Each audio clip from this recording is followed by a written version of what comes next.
Niklas, UFC Stockholm, the very first time you're going to be able to fight for the UFC in the Globe Arena. How does that sound to you? Man, it's a dream come true. How cool is it? I'm fighting for a living. That's the shit, man. It's fucking awesome. That's all I can say about that, really. Headed into your debut, it was a short notice fight from you, but it was a fantastic performance against Niinimäki. Are UFC fans going to see an even better Bäckström now that you've had a full camp going into this fight? Well, definitely, you're going to see a better Bäckström. But, sorry, I forgot the question. Are we going to see a better Bäckström now that you've had a full camp compared to the last time on short notice? Oh yeah, definitely. Last time I didn't have any time to train. This time I've had a full camp, so I'm gonna bring it.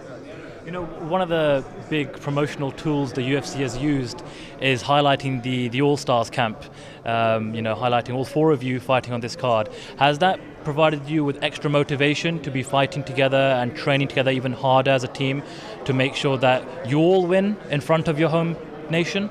I think it's hard for me to get even more, motivation. I think my motivation cap is about 100%. So this is my dream, and this is so cool to me. I'm fighting for the UFC. Watch the UFC forever. Man, I'm just gonna go in there and fight, man. You said that Wilkinson needs a super performance to defeat you, whereas you just need a normal performance. What did you mean by that? I meant that if you watch his fight and if you watch my latest fight, then you see a difference in skill level. That is pretty big to me. And if you watch my opponents, I think a lot of them have been a little higher quality than he has been. But he's here to prove that wrong. But I don't see it. But so that's what I mean. I just need a normal day. He needs to perform over his capabilities because I don't think they are close to mine.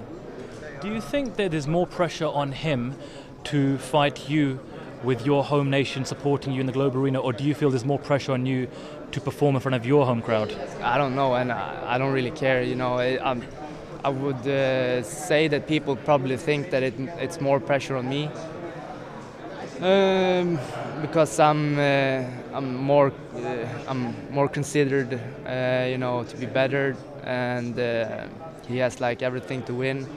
I got the bonus to win, so that's gonna be nice to win. It kind of seems like your last fight against Niinimäki sort of made you into like a little bit of a star in a sense. You won performance of a night, and it seems like the UFC have been promoting you a lot. Do you also get that feeling that performance sort of catapulted you up into the spotlight? I don't know. I don't really think about it that much. I just train my hardest and go in there and fight people. But of course, there's been a lot of media attention and all that, and yeah, if I would have been the boringest, person in the world, maybe it wouldn't have been that much.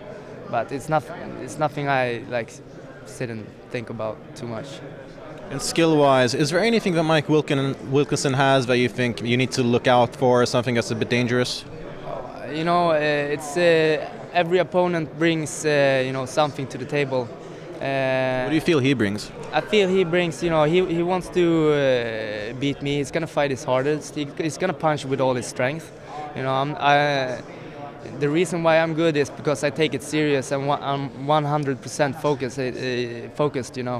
If I didn't take it serious and wasn't focused, I wouldn't be good.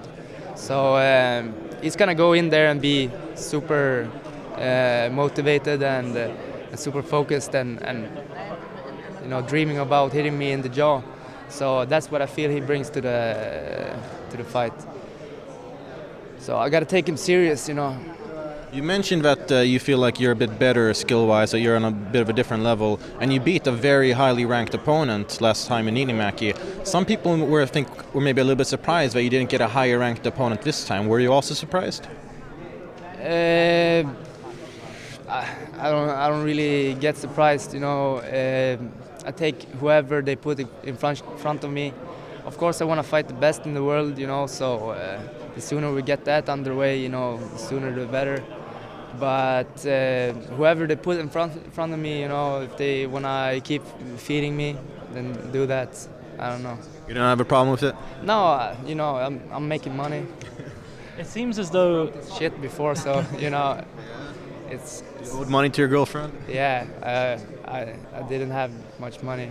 But now it's different, right? Yeah, by Swedish standards, I was fucked up before, but now it's started to get good. I like this life. You know, it seems as though lately the featherweight division seems to be the most talked about division. It seems to be the hottest division at the moment with so many great matchups. One of the superstars of the division is Conor McGregor. What do you make of him and what he's been doing lately? Oh, he's a fun guy. You know, I really like to watch his fights and his talk and everything. It's hilarious. I laugh every time he has an interview. So I would love to fight him, you know.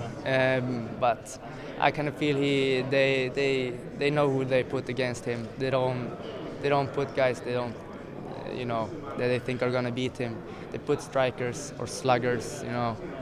Kind of sprawl and brawl people, and he's a top level striker, you know. So he's gonna probably has some of the best striking in the featherweight division. So they're probably gonna keep putting him against strikers. There was a video that the UFC released last week in preparation in the build-up to UFC 178. I don't know if you saw it. It was called Conor McGregor versus the Featherweights, where he broke down the top 4 or 5 featherweights in the division. I'm asking all the featherweights on this card, if you were going to fight Conor McGregor, how do you beat him? How I beat him? Punching him in the face. You know, that's how you beat people. But yeah, I think I'm pretty tall. So I think he would have a hard time reaching me. I haven't been hit with a serious shot in my 4 last fights. So I think he would have to hunt me a little bit more. And I think he gets open for a lot of stuff then. And yeah, I just don't feel that he's the same level as me in a lot of places. So I would love to fight him. But saying that, you know, I enjoy watching his fight. His fight was the first one I wanted to watch from that fight card. Yeah. So, you know, I would love to fight him. All the talk, everything, it would. Man, it would be so fun. It would be so fun. The two of you were supposed to fight a long time ago. The match never happened. Do you think maybe you can use that as a tool to maybe get the two of you booked for a match, saying like, hey, we were supposed to fight, it didn't happen, try to hype it up? Maybe, but you know, it was me that broke my hand, so I don't know. You can still play that angle. Hey, we were supposed to fight, you got lucky, I got injured. And I'm not about gimmicks, man. I want to fight him. I want to fight him. That's it. You know, I was supposed to fight him. I would have won then, but you know, losing to him hasn't stopped him before. So I don't think that loss would have stopped him now either. You know, because he's a good talker, and you know, he's good with media, and he's a great, you know, fun fighter. So I don't think losing to me would have stopped him. I don't think losing to anybody would stop him. He would just keep going. He's not all there. In a good way. I'm not all there, man. Are any of us all there? Maybe me more than, but yeah. There was some breaking news last night. I don't know if you've read about this yet, but Kung Lee tested positive for performance-enhancing drugs, and the UFC have now suspended him for 9 months. What's your reaction to the latest fighter to get popped for PEDs? Well, it's good that people are getting tested more and that they are getting suspended. Of course, that's always good for the sport. Here in Sweden, we get tested all the time at practice and all that. So it's good that other countries are being tested more. But, you know, some people feel like they need it. But, you know, steroids, you can't fight with them, can't fight without them. I don't understand why they use it. It doesn't make them a better fighter. It just, you know. Do you think 9 months is a severe enough punishment for that? Listen, I'm not here to judge penalties and stuff like that, but I don't know. Do you think in general, though, in MMA, because there's been so many high-profile fighters this year that have tested positive for PEDs, Vitor Belfort, Chael Sonnen, etc., do you think that this highlights that there is a major problem with PEDs in MMA? Well, it's in every sport. I think we get tested more than everybody else, so of course people are going to get caught more, but that's just a good thing. So, because it's fighting, I think it's good that they get caught for it, because you're only supposed to be able to punch somebody that hard in the face. If you go over those limits, it's probably dangerous. So I think it's good that they get caught. But if other sports would get tested, I guarantee you it would be all over the place all the time. But we get tested all the time in Sweden. So as I said, it's nice that other people are getting tested now. And who's doing that testing? Is it the Swedish MMA Federation that's doing that testing? No, it's the Swedish. What's it called? Do you know what it's called? It's Swedish. Anti-doping. Yeah. Anti-doping committee. Yeah, Swedish anti-doping committee. They come to the practice and all this, and so they just pop up, and they have this thing. But that I think is kind of undemocratic. Democratic. They have this thing where, like, they choose. We say they choose you. Then you have to say where you are. You get like three times to choose from. That you have to be there a quarter of a year. So say you choose 7 in the morning, you're gonna be home. So you gotta be there every day for a quarter of a year or half a year. I don't remember what it was. And for people that are single, that's gonna be hard. So, and then if you're not there for like 2 times, then you get suspended 2 years for doping. So I think that is kind of fucked up. They should have a better way of put a like fotboja, put a GPS in my phone or something, so you know where I am. But